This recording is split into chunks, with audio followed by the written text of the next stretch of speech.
ஹர்ஷ்தீப் சிங் ஒரு அட்டகாசமான ரெக்கார்ட் பண்ணியிருக்காரு. இந்திய அணிக்காக T20 கிரிக்கெட்ல 100 விக்கெட் வீழ்த்தின முதல் பந்து வீச்சாளர் அப்படிங்கிற ரெக்கார்ட் தான் அது. இந்திய அணி பார்த்தோம் அப்படின்னா இப்போ ஏஷியா கப்ல விளையாடிட்டு இருக்காங்க. முதல் 2 லீக் போட்டியில் பார்த்தோம் அப்படின்னா ஹர்ஷ்தீப் சிங்க்கு வந்து சான்ஸ் கிடைக்கல, பும்ரா தான் விளையாடினாரு. ஆனால் நேற்று ஓமனுக்கு எதிரான இந்தியாவுடைய கடைசி லீக் போட்டியில் பார்த்தோம் அப்படின்னா ஜஸ்பிரீத் பும்ராவுக்கு ஓய்வு கொடுக்கப்பட்டுச்சு. ஸோ அவருக்கு பதிலாக ஹர்ஷ்தீப் சிங் விளையாடினாரு. ரீசெண்ட் டைம்ஸில் பார்த்தோம் அப்படின்னா ஜஸ்பிரீத் பும்ராக்கு அப்புறம் T20 கிரிக்கெட்டில் இந்திய அணியோடைய துருப்பு சீட்டாக இருக்காரு ஹர்ஷ்தீப் சிங். ஸோ அப்படி இருக்கும்போது நேற்று போட்டியில் ஒரு விக்கெட்டை வீழ்த்தி கொடுத்தாரு. இது பார்த்தோம் அப்படின்னா இந்திய அணிக்காக T20 கிரிக்கெட்டில் அவர் எடுக்கிற 100வது விக்கெட். இது வரைக்கும் வேற எந்த இந்திய பவுலரும் இந்த சாதனையை படைச்சது கிடையாது.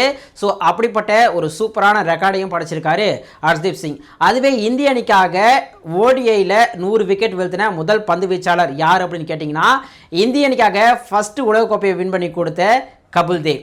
அதே மாதிரி உங்களுக்கு ஒரு கொஷின், இந்திய அணிக்காக டெஸ்ட் கிரிக்கெட்ல முதல் 100 விக்கெட்டை வீழ்த்தின பவுலர் யாரு அப்படின்னு உங்களுக்கு தெரிஞ்சா மறக்காம கமெண்ட்ல சொல்லுங்க. அண்ட் உங்களுக்காக ஒரு சூப்பரான க்ளூ கொடுக்குறேன். இந்த ரெக்கார்டை ஹோல்ட் பண்ற அந்த பவுலருடைய பேருக்கும் நம்ம தமிழக வீரர் ரவிச்சந்திரன் அஸ்வினுக்கும் ஒரு சூப்பரான கனெக்ட் இருக்கு. ஸோ நீங்க கெஸ் பண்ணுங்க. அண்ட் அதே மாதிரி ஹர்ஷ்தீப் சிங்கோடைய இந்த ரெக்கார்டை பத்தி நீங்க என்ன நினைக்கிறீங்க? உங்களோட கருத்துக்களை மறக்காம கமெண்ட்ல சொல்லுங்க.